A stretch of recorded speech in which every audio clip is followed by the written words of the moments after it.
Hello good morning students सारिਆਂ ਨੂੰ बेटा ਅੱਜ ਆਪਾਂ ਕਰਨ ਜਾ ਰਹੇ ਹਾਂ ਚੈप्टर नंबर 4 ਇੰਪਰੋਪਰ ਇੰਟੀਗਰਲਸ।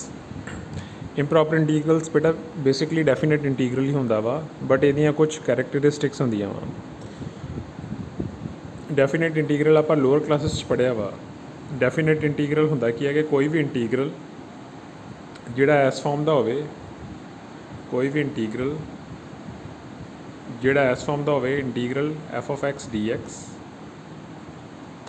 बिना लिमिट्स तो आप इनू कहेंगे इनडेफिनिट इंटीग्रल्स, बट जो मैं लिमिट्स इंट्रोड्यूस कर दूँ तो ये बन गया definite integral. Okay, improper integrals basically होंगे की है, होंगे डेफिनिट इंटीग्रल ही आ, बट इन्हां दी कुछ कैरेक्टरिस्टिक्स होंदियां वा। पहली कैरेक्टरिस्टिक इन्हां दी ये होंदी है कि जिहड़ा फंक्शन हैगा वा वो अपनी डोमेन दे विच अनडिफाइंड हो जाता वा। फंक्शन जिहड़ा अपनी डोमेन दे विच अनडिफाइंड हो जाता वा। सैकेंड कैरेक्टरिस्टिक इन्हां दी हैगी है कि जिहड़ा फंक्शन दे लिमिट्स आ वो इनफाइनाइट होंदियां वा। तो बेसिकली आप कुछ एग्जाम्पल करते हैं कि इनडेफिनिट इंप्रॉपर इंटीग्रल्स होंदे की है, किनू इंप्रॉपर इंटीग्रल्स कहते हैं। कुछ एग्जाम्पल्स है मैं इंप्रॉपर इंटीग्रल दियाँ। इंप्रॉपर इंटीग्रल बेटा बेसिकली दो काइंड्स के होंगे आ। एक होंदा वा improper integral of first kind, एक होंदा वा improper integral of second kind. Improper integral of first kind की होंदा, पहला आप पढ़ लीए। Improper integral of first kind का मतलब वो वाला इंटीग्रल जिहदे विच या तो अपर लिमिट या लोअर लिमिट या दोवें इनफाइनाइट होण। जदों अपर लिमिट लोअर लिमिट या दोवें इनफाइनाइट होण ते उस फंक्शन नूं आपां कह दिंदे आ, उस इंटीग्रल नूं आपां कह दिंदे आ improper integral of first kind. Clear. But जे किते दोनों लिमिट्स फाइनाइट होण, जिस तरह देखो ध्यान नाल एग्जाम्पल दे विच दोनों लिमिट्स की है, दोनों लिमिट्स हैगियां वा फाइनाइट, बट इनू भी आप कहांगे कि एक ही है इंप्रॉपर इंटीग्रल। उसका रीज़न की है वा, क्योंकि इस इंटीग्रल की लिमिट्स हैगियां वा 0 तो लैके 1, इसकी अपर लिमिट हैगी है 1। जे मैं 1 नूं फंक्शन दे विच पुट करदा वां, फंक्शन इत्थे की हैगा वा 1/√(1 - x²). जे मैं इहदे विच x = 1 पुट करदा तो आंसर आ गया इनफाइनाइट। ਇਹਦਾ मतलब कि लिमिट पुट कीते फंक्शन की बनता पिया वा अनडिफाइंड।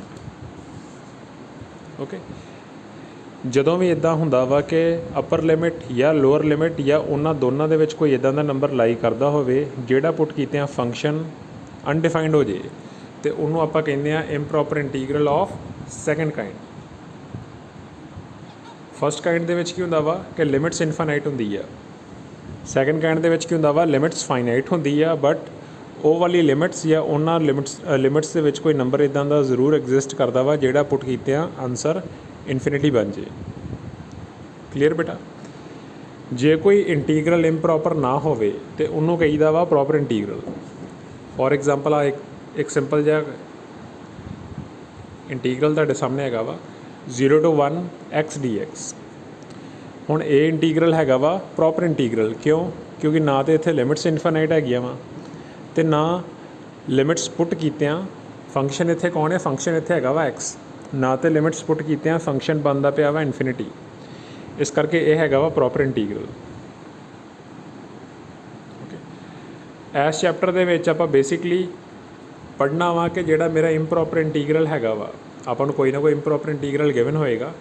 इस चैप्टर च मैं पढ़ना कि जिहड़ा इंप्रॉपर इंटीग्रल मैनूं गिवन आ वो कन्वर्जेंट आ कि डिवर्जेंट आ। ओके, सारे चैप्टर दे विच आपां इहो काम करना कि आपां फाइंड करना कि मेरा इंप्रॉपर इंटीग्रल कन्वर्जेंट हैगा कि डिवर्जेंट हैगा वा। क्लीयर। जे तो उन्होंने सॉल्व कीते इंटीग्रल नूं आंसर फाइनाइट आ जाए, कन्वर्जेंट इंटीग्रल किनू कहंदे आ, जे तो किसी इंटीग्रल नूं सॉल्व कीते आंसर आ जाए फाइनाइट तो उन्होंने कहंदे आपां कि द इंप्रॉपर इंटीग्रल कन्वर्जस। जे आंसर फाइनाइट होंदा तो convergent.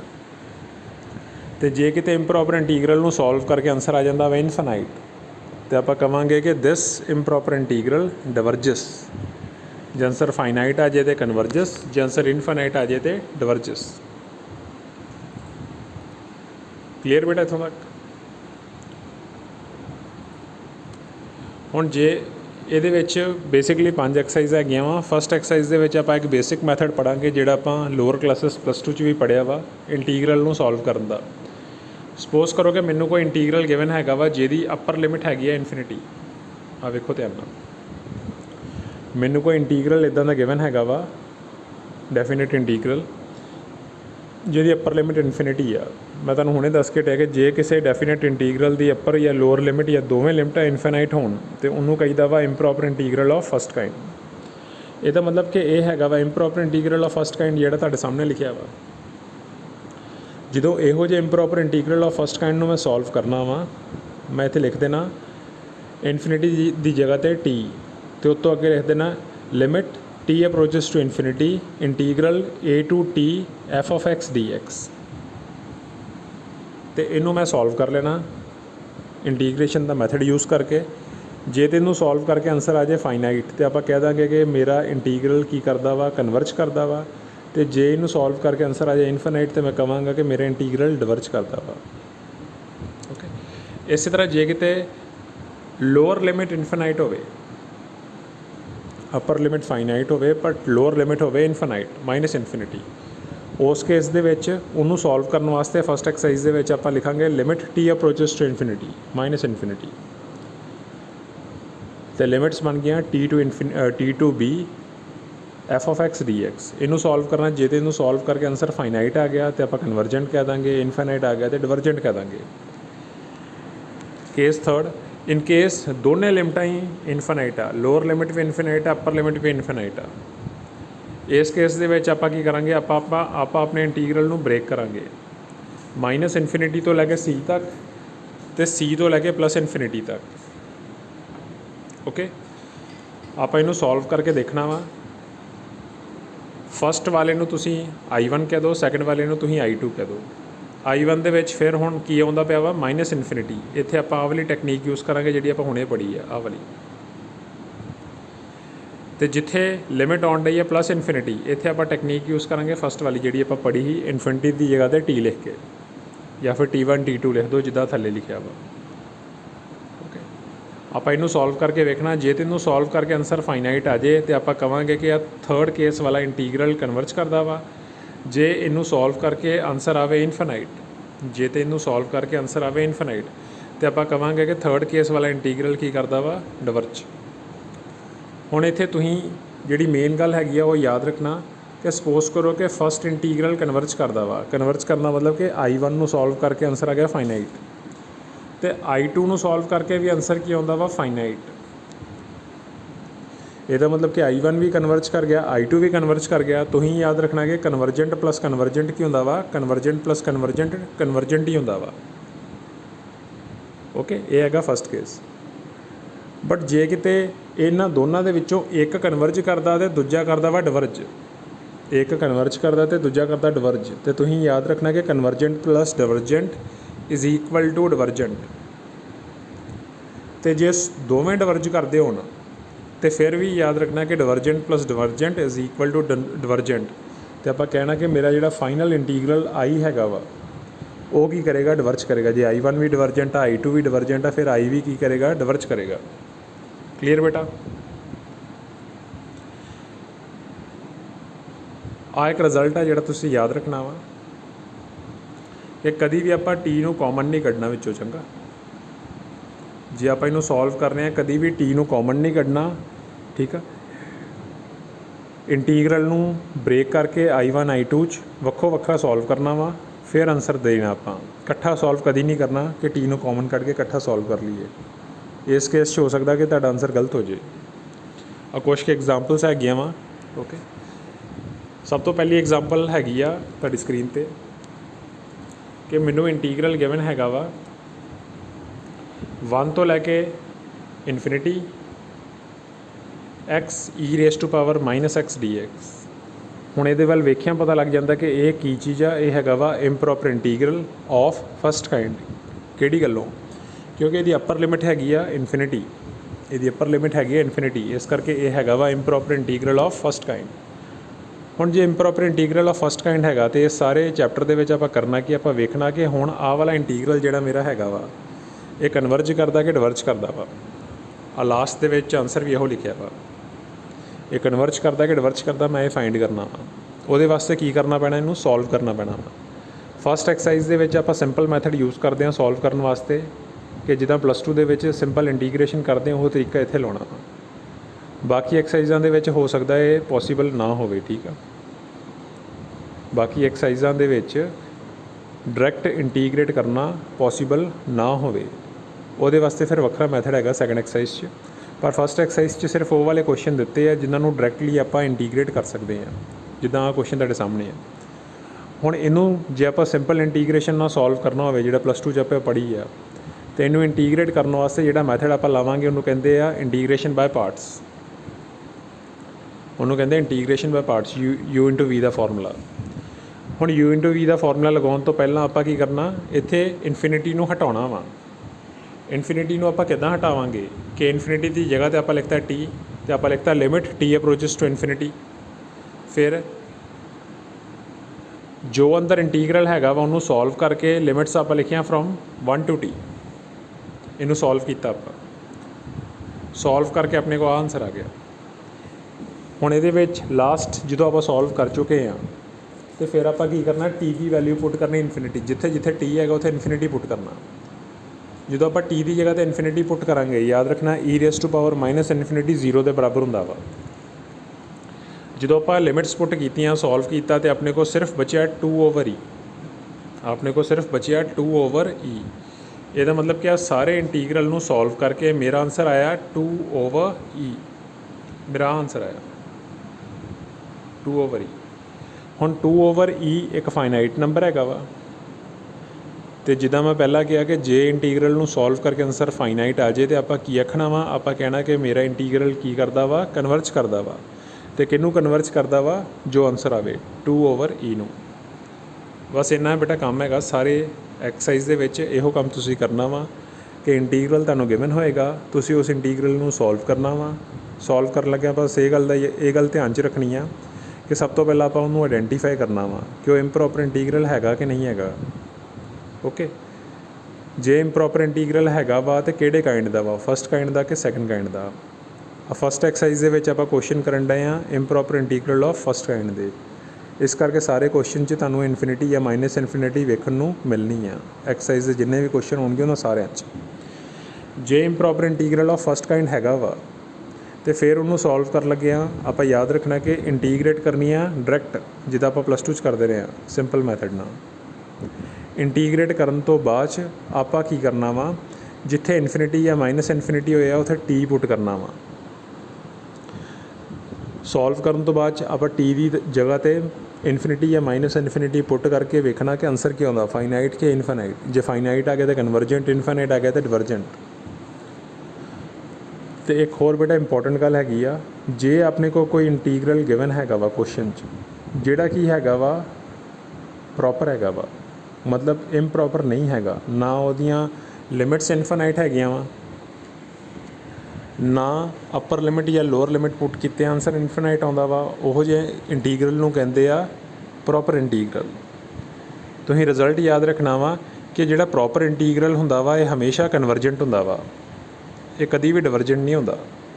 Proper integral is always convergent. Okay, ਇਹਦਾ ਮਤਲਬ ਕਿ ਜੇ ਆਪਾਂ ਨੂੰ ਇੱਕ ਇੰਟੀਗਰਲ ਗਿਵਨ ਹੈਗਾ ਵਾ ਜਿਹੜਾ ਕੀ ਆ ਪ੍ਰੋਪਰ ਇੰਟੀਗਰਲ ਆ, ਅਤੇ ਆਪਾਂ ਲਿਖਣਾ ਕਿ ਉਹ ਇੰਟੀਗਰਲ ਕੀ ਕਰਦਾ ਵਾ, ਕਨਵਰਜ ਕਰਦਾ ਵਾ। ਕਲੀਅਰ। ਸੈਕਿੰਡ ਕੁਐਸਚਨ ਦੇਖੋ ਬੇਟਾ ਸਾਰੇ।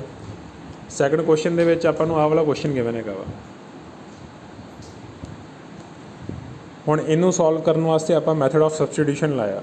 ਸਭ ਤੋਂ ਪਹਿਲਾਂ ਇਨਫਿਨਿਟੀ ਦੀ ਜਗ੍ਹਾ 'ਤੇ ਆਪਾਂ T ਲਿਖਤਾ, ਅਤੇ ਫਿਰ ਇਹਨੂੰ ਸੋਲਵ ਕਰਨ ਵਾਸਤੇ ਆਪਾਂ x ਦੀ ਜਗ੍ਹਾ 'ਤੇ ਪੁੱਟ ਕੀਤਾ tan² θ।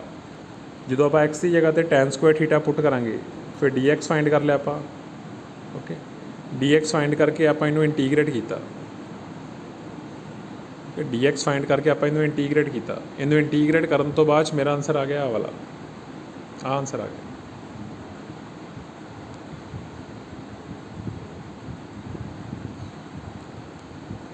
ਆਨਸਰ ਆ ਗਿਆ ਮੇਰਾ।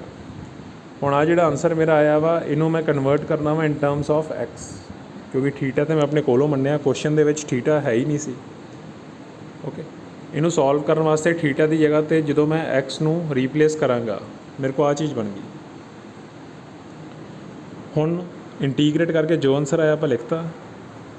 ਹੁਣ ਰਹਿ ਗਿਆ ਵਾ ਸਿਰਫ ਇਹਦੇ ਵਿੱਚ ਲਿਮਿਟਸ ਪੁੱਟ ਕਰਨੀਆਂ। ਲਿਮਿਟਸ ਹੈਗੀਆਂ ਵਾ ਇਹਦੀਆਂ 1 ਤੋਂ ਲੈ ਕੇ t। ਆਪਾਂ 1 ਤੋਂ ਲੈ ਕੇ t ਲਿਮਿਟਸ ਪੁੱਟ ਕਰਤੀਆਂ। ਲਿਮਿਟਸ ਪੁੱਟ ਕਰਨ ਤੋਂ ਬਾਅਦ t ਦੀ ਜਗ੍ਹਾ 'ਤੇ ਇਨਫਿਨਿਟੀ ਪੁੱਟ ਕੀਤਾ। ਓਕੇ, ਸਾਰੇ ਨੂੰ ਸੋਲਵ ਕਰਨ ਤੋਂ ਬਾਅਦ ਆਪਣੇ ਕੋਲ ਆਨਸਰ ਬਚਿਆ π/4 + 1/2। ਇਹ π/4 + 1/2 ਇੱਕ ਫਾਈਨਾਈਟ ਨੰਬਰ ਹੈਗਾ ਵਾ। ਇਸ ਕਰਕੇ ਮੈਂ ਕਹਾਂਗਾ ਕਿ ਮੇਰਾ ਇੰਟੀਗਰਲ ਕੀ ਕਰਦਾ ਵਾ, ਕਨਵਰਜ ਕਰਦਾ ਵਾ। ਆ ਲਿਖਿਆ ਤੁਹਾਡੇ ਸਾਹਮਣੇ, ਕਲੀਅਰ। ਥਰਡ ਕੁਐਸਚਨ ਬੇਟਾ ਆਪਣਾ ਹੈਗਾ ਵਾ ਕਿ ਮੇਰੇ ਕੋਲ ਇੰਟੀਗਰਲ ਗਿਵਨ ਹੈਗਾ ਵਾ 1 to ∞ tan inverse x over x² dx। ਇਹ ਵੀ ਕੀ ਆ, ਇਹ ਵੀ ਹੈਗਾ ਵਾ ਇੰਪਰੋਪਰ ਇੰਟੀਗਰਲ ਆਫ ਫਸਟ ਕਾइंड। ਮੈਂ ਪਹਿਲਾਂ ਟਰਾਈ ਕਰਨਾ ਕਿ ਇਹਨੂੰ ਸੋਲਵ ਕੀਤਾ ਜਾਵੇ ਸਿੰਪਲ ਮੈਥਡ ਨਾਲ, ਜਿਹੜਾ ਆਪਾਂ +2 'ਚ ਡਾਇਰੈਕਟ ਇੰਟੀਗ੍ਰੇਸ਼ਨ ਦਾ ਪੜ੍ਹਿਆ ਵਾ। ਜੇ ਇਨ ਕੇਸ ਇਹ ਕੁਐਸਚਨ ਫਸਟ ਮੈਥਡ ਨਾਲ ਸੋਲਵ ਨਹੀਂ ਹੁੰਦਾ ਡਾਇਰੈਕਟ ਇੰਟੀਗ੍ਰੇਸ਼ਨ ਦੇ, ਫਿਰ ਆਪਣੇ ਕੋਲ ਹੋਰ ਵੀ ਇੱਕ ਮੈਥਡ ਹੈਗਾ ਸੈਕੰਡ ਐਕਸਰਸਾਈਜ਼ ਜਿਹੜਾ ਆਪਾਂ ਪੜ੍ਹਾਂਗੇ, ਉਹਨੂੰ ਕਹਿੰਦੇ ਕੰਪੈਰੀਜ਼ਨ ਟੈਸਟ। ਉਹ ਆਪਾਂ ਸੈਕੰਡ ਐਕਸਰਸਾਈਜ਼ 'ਚ ਪੜ੍ਹਾਂਗੇ, ਉੱਥੇ ਆਪਾਂ ਬਰੀਫਲੀ ਪੜ੍ਹਾਂਗੇ ਕਿ ਹੁੰਦਾ ਕੀ ਆ। ਹੁਣ ਇਸ ਕੁਐਸਚਨ ਨੂੰ ਮੈਂ ਇੰਟੀਗ੍ਰੇਟ ਕਰਨਾ ਵਾ। ਇਸ ਕੁਐਸਚਨ ਨੂੰ ਇੰਟੀਗ੍ਰੇਟ ਕਰਨ ਵਾਸਤੇ ਦੁਬਾਰਾ ਮੈਂ ਯੂਜ਼ ਕੀਤਾ ਮੈਥਡ ਆਫ ਸਬਸਟੀਟਿਊਸ਼ਨ। ਇੱਥੇ ਮੈਂ ਸਬਸਟੀਟਿਊਟ ਕੀਤਾ x ਦੀ ਜਗ੍ਹਾ 'ਤੇ tan θ। ਜਿੱਥੇ x ਹੈਗਾ ਉੱਥੇ ਮੈਂ tan θ ਪੁੱਟ ਕਰਤਾ। ਜਦੋਂ x ਦੀ ਜਗ੍ਹਾ 'ਤੇ tan θ ਪੁੱਟ ਕੀਤਾ, ਆਹ ਵਾਲਾ ਇੰਟੀਗਰਲ ਇਹਦੇ ਵਿੱਚ ਕਨਵਰਟ ਹੋ ਗਿਆ। dx ਫਾਈਂਡ ਕੀਤਾ, ਪੁੱਟ ਕੀਤਾ, ਤੁਹਾਨੂੰ ਪਤਾ ਹੀ ਹੈ ਸਾਰਾ ਕੁਝ। ਉਹ ਤੋਂ ਬਾਅਦ ਮੈਂ ਇੰਟੀਗ੍ਰੇਟ ਕਰਕੇ ਫਾਈਨਲ ਆਨਸਰ ਲੱਭ ਲਿਆ। ਫਾਈਨਲ ਆਨਸਰ ਮੇਰੇ ਕੋਲ ਆ ਗਿਆ। ਹੁਣ ਜੋ ਮੇਰੇ ਕੋਲ ਫਾਈਨਲ ਆਨਸਰ ਆਇਆ ਉਹਦੇ ਵਿੱਚ ਮੈਂ ਲਿਮਿਟਸ ਪੁੱਟ ਕਰਨੀਆਂ 1 ਤੋਂ ਲੈ ਕੇ t ਤੱਕ। ਓਕੇ, ਲਾਸਟਲੀ ਮੈਂ ਕੀ ਕਰਨਾ ਵਾ, ਜਿੱਥੇ t ਹੈਗਾ ਉੱਥੇ ਪੁੱਟ ਕਰਨਾ ਇਨਫਿਨਿਟੀ। ਅਤੇ ਮੇਰੇ ਕੋਲ ਆਨਸਰ ਇੱਥੇ ਆਇਆ ਵਾ π/4 + 1/2 log 2। ਇਹ ਵੀ ਕਿੱਦਾਂ ਦਾ ਨੰਬਰ ਆ, ਇਹ ਵੀ ਇੱਕ ਫਾਈਨਾਈਟ ਨੰਬਰ ਹੈਗਾ ਵਾ। ਅਤੇ ਮੈਂ ਕਹਾਂਗਾ ਕਿ ਮੇਰਾ ਇੰਟੀਗਰਲ ਕੀ ਕਰਦਾ ਪਿਆ ਵਾ, ਕਨਵਰਜ ਕਰਦਾ ਪਿਆ ਵਾ। ਓਕੇ, ਐਗਜ਼ਾਮਪਲ ਨੰਬਰ 2 ਦੇ ਵਿੱਚ ਬੇਟਾ ਆਪਾਂ ਨੂੰ ਕੁਐਸਚਨ ਗਿਵਨ ਹੈਗਾ ਵਾ x ਓਵਰ 1 + x⁵5 ਲਿਮਿਟਸ ਹੈਗੀਆਂ 1 ਤੋਂ ∞ dx। ਮੈਂ ਚੈੱਕ ਕਰਨਾ ਚਾਹੁੰਦਾ ਕਿ ਇਹ ਵਾਲਾ ਇੰਟੀਗਰਲ ਕਨਵਰਜ ਕਰਦਾ ਵਾ ਕਿ ਡਿਵਰਜ ਕਰਦਾ ਵਾ। ਸਭ ਤੋਂ ਪਹਿਲਾਂ ਇਨਫਿਨਿਟੀ ਦੀ ਜਗ੍ਹਾ 'ਤੇ ਆਪਾਂ t ਰੀਪਲੇਸ ਕੀਤਾ। ਓਕੇ, ਇਹਨੂੰ ਸੋਲਵ ਕਰਨ ਵਾਸਤੇ ਆਪਾਂ ਕੀ ਕੀਤਾ, ਨਿਊਮਰੇਟਰ ਦੇ ਵਿੱਚ +x ਅਤੇ -x ਕੀਤਾ, +1 ਅਤੇ -1 ਕੀਤਾ, ਕਿਉਂਕਿ ਡਿਨੋਮੀਨੇਟਰ ਦੇ ਵਿੱਚ ਆਪਣੇ ਕੋਲ ਹੈਗਾ ਵਾ 1 + x⁵5। ਓਕੇ, ਉਹਦੇ ਵਾਸਤੇ ਆਪਾਂ ਕੀ ਕੀਤਾ, ਆਪਾਂ ਜਿਹੜਾ ਨਿਊਮਰੇਟਰ ਹੈਗਾ ਉਹਦੇ ਵਿੱਚ +1 ਅਤੇ -1 ਕੀਤਾ। ਨਿਊਮਰੇਟਰ 'ਚ +1 ਅਤੇ -1 ਕਰਨ ਤੋਂ ਬਾਅਦ 'ਚ ਆਪਾਂ ਵੱਖੋ ਵੱਖਰਾ ਕਰਤਾ, ਉਹਨੂੰ ਸੋਲਵ ਕੀਤਾ ਇੰਟੀਗ੍ਰੇਸ਼ਨ ਦਾ ਮੈਥਡ ਲਾ ਕੇ। ਲਿਮਿਟਸ ਪੁੱਟ ਕਰਤੀਆਂ। ਲਿਮਿਟਸ ਪੁੱਟ ਕਰਕੇ t ਦੀ ਜਗ੍ਹਾ 'ਤੇ ਇਨਫਿਨਿਟੀ ਪੁੱਟ ਕਰ ਦੇਣਾ। ਆਪਾਂ ਨੂੰ ਪਤਾ ਕਿ 1 + ਇਨਫਿਨਿਟੀ ਹੁੰਦਾ ਵਾ, ਅਤੇ 1/∞ 0 ਹੁੰਦਾ ਵਾ। ਸੋਲਵ ਕਰਕੇ ਸਾਰੇ ਨੂੰ ਆਪਣੇ ਕੋਲ ਆਨਸਰ ਆਇਆ 5/1/92। 5/192। ਇਹ ਇੱਕ ਫਾਈਨਾਈਟ ਨੰਬਰ ਹੈਗਾ ਵਾ। ਇੱਥੇ ਵੀ ਮੈਂ ਕਹਾਂਗਾ ਕਿ ਮੇਰਾ ਇੰਟੀਗਰਲ ਕੀ ਕਰਦਾ ਪਿਆ ਵਾ, ਮੇਰਾ ਇੰਟੀਗਰਲ ਕਨਵਰਜ ਕਰਦਾ ਪਿਆ ਵਾ। ਜੇ ਇਹਨੂੰ ਸੋਲਵ ਕਰਕੇ ਆਨਸਰ ਇਨਫਾਈਨਾਈਟ ਆਉਂਦਾ ਤਾਂ ਮੈਂ ਡਿਵਰਜੈਂਟ ਕਹਿਣਾ ਸੀ। ਕਲੀਅਰ। ਅਗਲੀ ਐਗਜ਼ਾਮਪਲ ਦੇ ਵਿੱਚ ਬੇਟਾ ਆਪਣੇ ਕੋਲ ਕੁਐਸਚਨ ਹੈਗਾ ਵਾ integral e from infinity integral limits ਹੈਗੀਆਂ e ਤੋਂ ਲੈ ਕੇ infinity dx over x log x ਦੀ ਪਾਵਰ 3/2। ਮੈਂ ਇਹਨੂੰ ਸੋਲਵ ਕਰਕੇ ਦੇਖਣਾ ਚਾਹੁੰਦਾ ਕਿ ਮੇਰਾ ਆਨਸਰ ਕਨਵਰਜੈਂਟ ਹੈ ਕਿ ਡਿਵਰਜੈਂਟ। ਸੇਮ ਉਹ ਤਰੀਕਾ ਲਾਇਆ ਆਪਾਂ। ਸਭ ਤੋਂ ਪਹਿਲਾਂ ਇਨਫਿਨਿਟੀ ਦੀ ਜਗ੍ਹਾ 'ਤੇ ਆਪਾਂ t ਲਿਖਤਾ, ਸੋਲਵ ਕੀਤਾ ਇਹਨੂੰ। ਓਕੇ, ਹੁਣ ਇੱਥੇ ਆਪਾਂ ਤਰੀਕਾ ਕਿਹੜਾ ਲਾਇਆ ਵਾ ਇਹਨੂੰ ਇੰਟੀਗ੍ਰੇਟ ਕਰਨ ਵਾਸਤੇ, ਆਪਾਂ ਤਰੀਕਾ ਕਿਹੜਾ ਲਾਇਆ, ਜਿਹੜਾ ਆਪਾਂ +2 'ਚ ਫਾਰਮੂਲਾ ਪੜ੍ਹਿਆ ਵਾ ਕਿ ਜੇ ਆਪਾਂ ਨੂੰ ਇੰਟੀਗ੍ਰੇਸ਼ਨ ਦੇ ਵਿੱਚ ਫੰਕਸ਼ਨ ਗਿਵਨ ਹੋਵੇ ਅਤੇ ਫੰਕਸ਼ਨ ਦੇ ਨਾਲ ਹੀ ਉਹਦੀ ਡੈਰੀਵੇਟਿਵ ਮਲਟੀਪਲਾਈ ਹੋਣ ਡਈ ਆ। ਇੰਟੀਗ੍ਰੇਸ਼ਨ ਦੇ ਵਿੱਚ ਆਪਾਂ ਮੈਥਡ ਪੜ੍ਹਿਆ ਸੀ, ਇਹ ਫਾਰਮੂਲਾ ਪੜ੍ਹਿਆ ਸੀ ਕਿ ਜੇ ਆਪਾਂ ਨੂੰ ਕੋਈ ਇੰਟੀਗ੍ਰੇਸ਼ਨ ਦੇ ਵਿੱਚ ਫੰਕਸ਼ਨ ਗਿਵਨ ਆ ਅਤੇ ਨਾਲ ਹੀ ਉਹਦੀ ਡੈਰੀਵੇਟਿਵ ਪਈ ਆ, ਅਤੇ ਉਹੋ ਜਿਹੇ ਇੰਟੀਗਰਲ ਨੂੰ ਸੋਲਵ ਕਰਕੇ ਆਨਸਰ ਕੀ ਆਉਂਦਾ ਵਾ, log of f(x). ਹੁਣ ਜੇ ਤਾਂ ਤੁਸੀਂ ਇੱਥੇ ਧਿਆਨ ਨਾਲ ਵੇਖੋ ਤਾਂ ਆਪਣੇ ਕੋਲ ਫੰਕਸ਼ਨ ਹੈਗਾ ਵਾ log x। log x ਦੀ ਡੈਰੀਵੇਟਿਵ ਹੁੰਦੀ ਆ, ਸੌਰੀ ਇੱਥੇ ਅਗਲਾ ਫਾਰਮੂਲਾ ਲੱਗਾ ਵਾ, ਉਹ ਕਿਹੜਾ ਵਾ, ਇੱਥੇ ਫਾਰਮੂਲਾ ਲੱਗਾ ਕਿ ਜੇ ਮੇਰੇ ਕੋਲ ਫੰਕਸ਼ਨ ਗਿਵਨ ਹੈਗਾ ਵਾ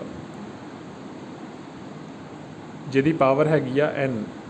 ਸੈਕੰਡ ਫਾਰਮੂਲਾ ਬੇਟਾ ਆਹੀ ਜਿਹੜਾ ਆਪਾਂ ਪੜ੍ਹਿਆ ਸੀ। ਜੇ ਆਪ ਮੇਰੇ ਕੋਲ ਕੋਈ ਫੰਕਸ਼ਨ ਗਿਵਨ ਆ ਅਤੇ ਉਹਦੀ ਪਾਵਰ ਹੈਗੀ ਆ n, ਅਤੇ ਇਹਦੇ ਨਾਲ ਇਹਦੀ ਡੈਰੀਵੇਟਿਵ ਮਲਟੀਪਲਾਈ ਹੁੰਦੀ ਪਈ ਆ,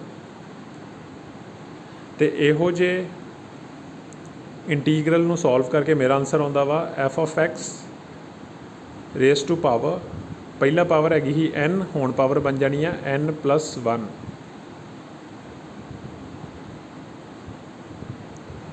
पिछला फार्मूला बेटा मैं सॉरी गलत दसता तुहानूं, असली फार्मूला हुण जिहड़ा इत्थे लगना वो ये है। चंगा हुण जे ते तुसीं इत्थे ध्यान नाल वेखो तो मेरे को की है एक फंक्शन गिवन आ, फंक्शन किहड़ा वा log x,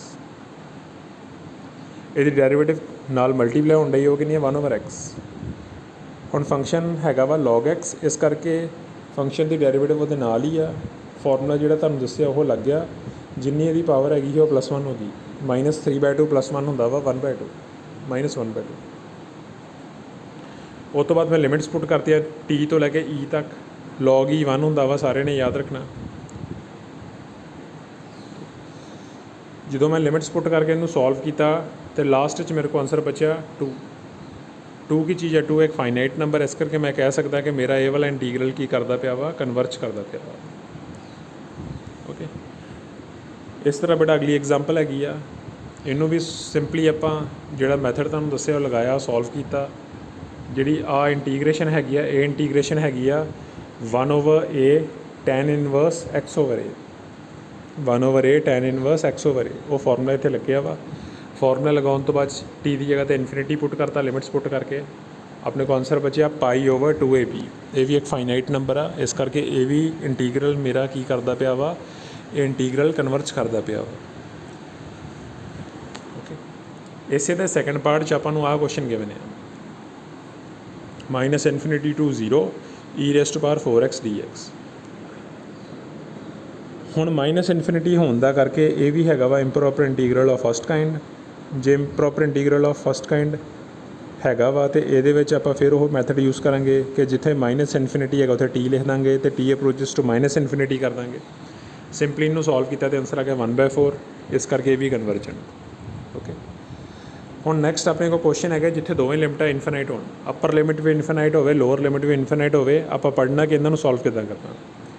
ਇਹਨਾਂ ਨੂੰ ਸੋਲਵ ਕਰਨ ਵਾਸਤੇ ਵੀ ਫਸਟ ਕੁਐਸਚਨ ਦੇਖੋ ਧਿਆਨ ਨਾਲ, ਇਹਨਾਂ ਨੂੰ ਸੋਲਵ ਕਰਨ ਵਾਸਤੇ ਸਭ ਤੋਂ ਪਹਿਲਾਂ ਆਪਾਂ ਬ੍ਰੇਕ ਕਰਾਂਗੇ। ਇਹਨੂੰ ਬ੍ਰੇਕ ਕਰਦਾ ਦੋ ਹਿੱਸਿਆਂ 'ਚ I1 I2, -∞ ਤੋਂ 0 ਤੇ 0 ਤੋਂ ਇਨਫਿਨਿਟੀ। ਓਕੇ,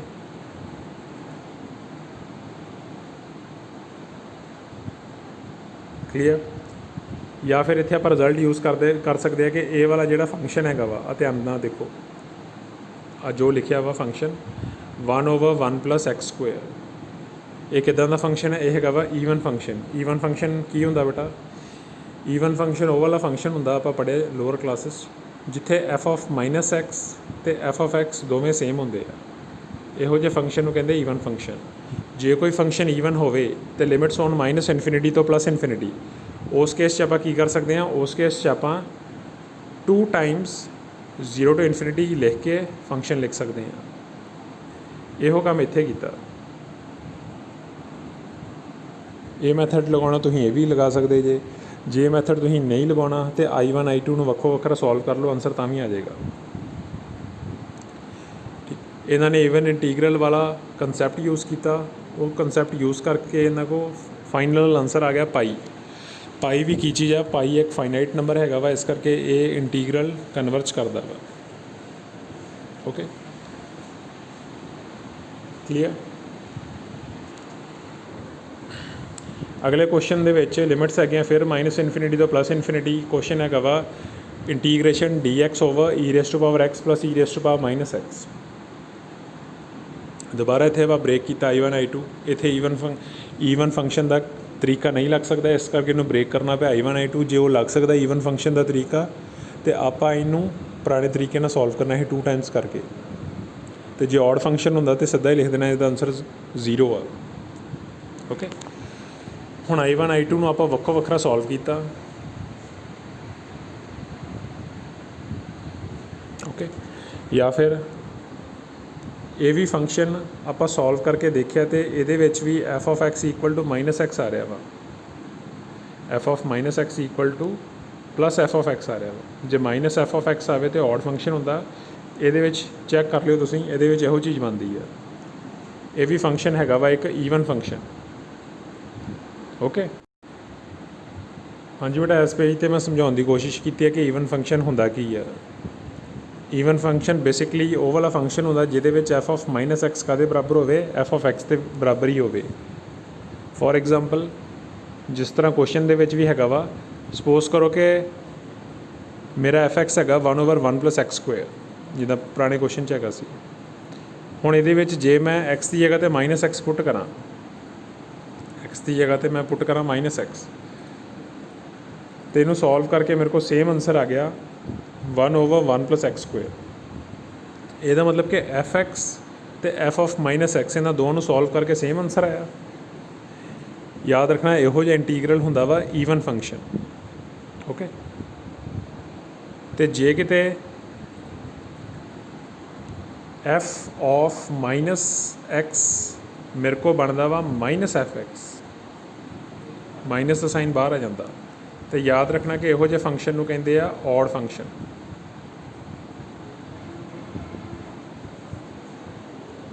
क्लीयर बेटा इत्थों तक?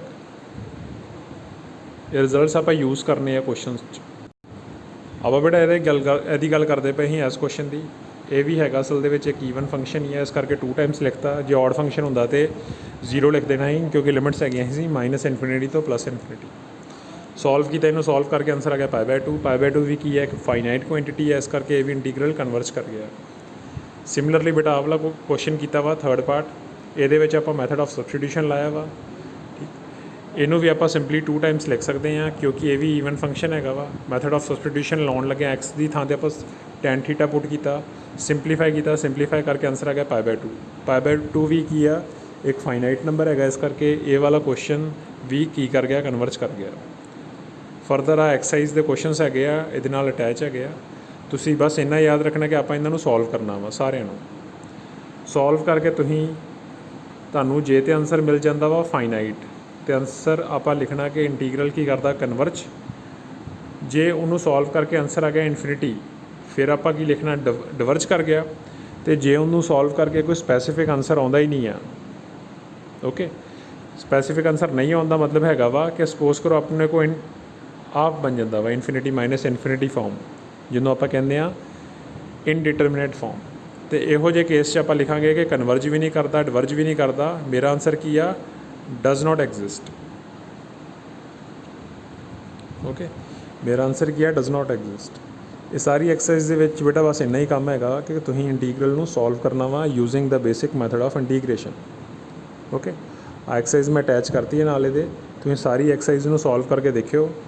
जे तो कोई तुहानूं क्वेश्चन लगेगा कि औखा वा या तुहाडी समझ तो बाहर आ या तुहाडा आंसर गलत आउण डिया वा, वो तुसीं मैनूं अगले लैक्चर 'च पुछ लिओ।